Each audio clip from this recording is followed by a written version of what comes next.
Isang batang babae, 21 years old, traveling alone sa Los Angeles. She's full of dreams, mahilig mag-journal, and just wanted to explore the world. Pero ilang araw lang matapos siya makita sa CCTV ng hotel elevator, nakita siyang chogi guys, nakalutang sa tangkay ng tubig sa bubong ng hotel. At ito yung hotel na may notorious reputation for death, crime, and dark history, the Cecil Hotel. Hi guys, Apple Season here and welcome back to another episode of Sa Likod ng Kwento. So tonight, pag-uusapan natin ang kaso ni Elisa Lam, one of the most mysterious and viral cases of the 2010s. You've probably seen that creepy elevator video, diba? Yung parang may kausap siya or may tinatakbuhan, pero wala naman talagang tao. So, what really happened kay Elisa? Was it murder, a paranormal case, or something even more tragic?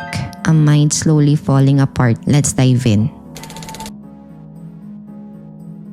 Si Elisa Lam o Lam Hoi ay isang 21-year-old Canadian student mula sa Vancouver. Anak siya ng mga Chinese immigrants. Isa siyang typical Gen Z before Gen Z existed. Active siya sa Tumblr, mahilig mag-express through writing, at minsan nagpo-post about her struggles with mental health. So guys, diagnosed siya with bipolar disorder and depression. Pero based sa mga posts niya, sinusubukan niyang i-manage ito gamit ang medication at travel as a form of healing. So noong January 2013, nag-decide si Elisa mag-solo trip sa California. Parang self-discovery trip. Ganon. She was documenting her experiences online. Parang travel blog/diary. So, isa sa mga stop niya ay Los Angeles. And doon siya nag-check-in sa isang lugar na tinatawag na The Cecil Hotel. Now, kung first time mong marinig ang Cecil Hotel guys, let me tell you, this building is like haunted Airbnb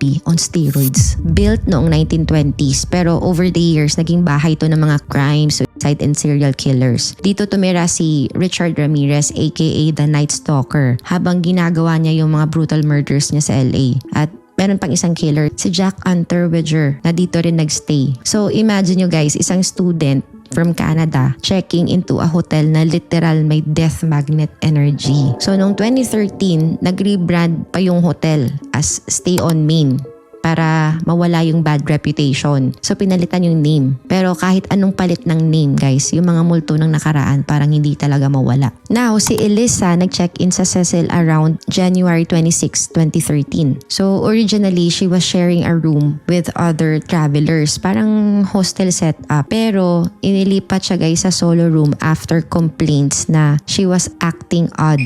As in, weird daw yung behavior niya. Minsan may kausap na wala naman. Minsan biglang tatawa mag-isa. Pero walang malinaw na report kung ano exactly nangyari. So, January 31, ito yung last confirmed day na nakita siya. At ito rin yung araw na makikita natin siya sa viral elevator footage. Okay, so kung napanood mo na yung CCTV, you know what I mean. Si Elisa pumasok sa elevator. Pinipindot niya lahat ng buttons.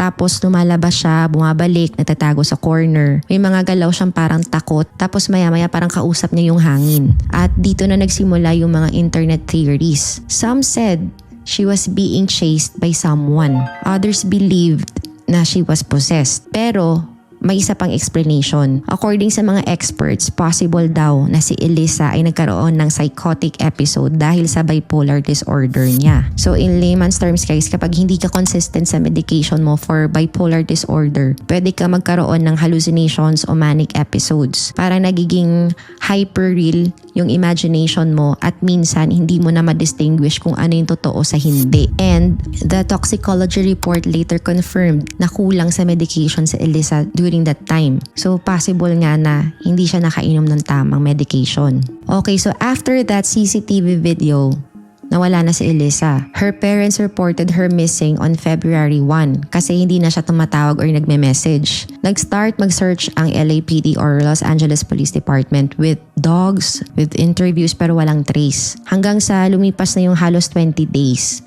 At dito na nangyari yung isa sa pinaka-weird na discovery sa history ng LA hotels. February 19, 2013, may mga guests na nagrereklamo.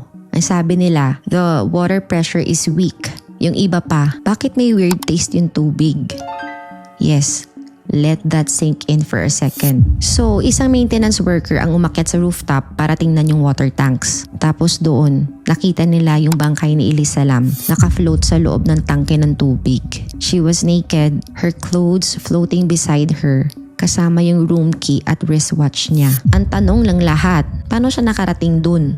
Okay guys, let's go to the investigation. Una sa lahat, yung rooftop access ng Cecil Hotel ay locked and alarmed. So kung ordinaryong guest ka, nasabi hindi ka daw basta-basta makakaakyat dun. Pero may fire escape sa labas ng building at based sa investigation, possible daw na dumaan siya dun. May mga YouTubers nga na nag-test years later and yes, possible daw. Delikado pero kaya. Ngayon, paano naman siya nakapasok dun sa tangke? Kasi yung mga tangke, 1,000 gallons each. At kailangan mo pang umakyat ng ladder tapos buksan yung mabigat na lid para makapasok. So ang sabi ng iba, imposibleng magawa yun ng mag-isa. Pero according to the police report, open na yung lid nung makita siya. So technically, pwedeng siya mismo yung pumasok either voluntarily or in a disoriented state. Okay guys, after ng autopsy, ito yung lumabas. Cause of death niya ay accidental drowning. No signs of trauma or sexual assault. Toxicology, only prescription meds, consistent sa gamot niya, konting over-the-counter meds, and almost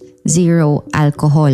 Meaning, wala siyang drugs or anything na pwedeng magpaliwanag sa erratic behavior niya. At dahil din kulang yung medication levels niya, possible daw na may mental breakdown siyang naranasan. Yung coroner mismo nagsabi, death by drowning with bipolar disorder as a significant condition. Pero syempre guys, the internet went wild. May mga nagsabi na hindi kaya may killer, pero kung may foul play, dapat may bruises, DNA, or evidence of struggle.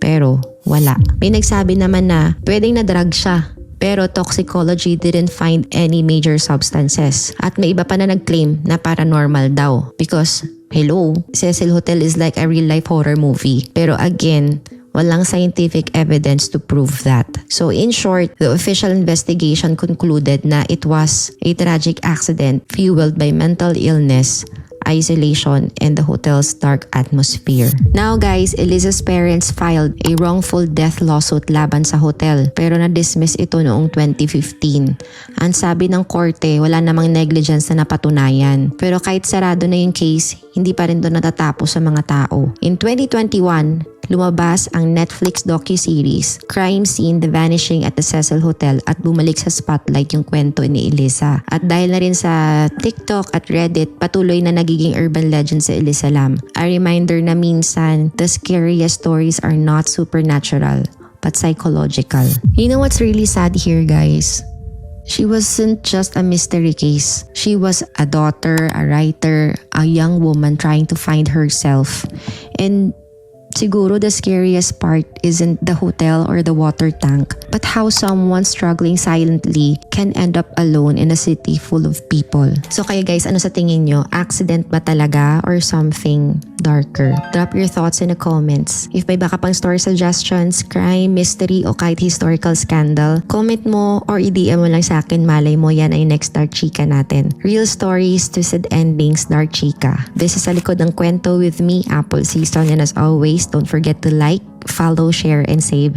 And I hope to see you in the next one. Stay safe, stay curious. Bye!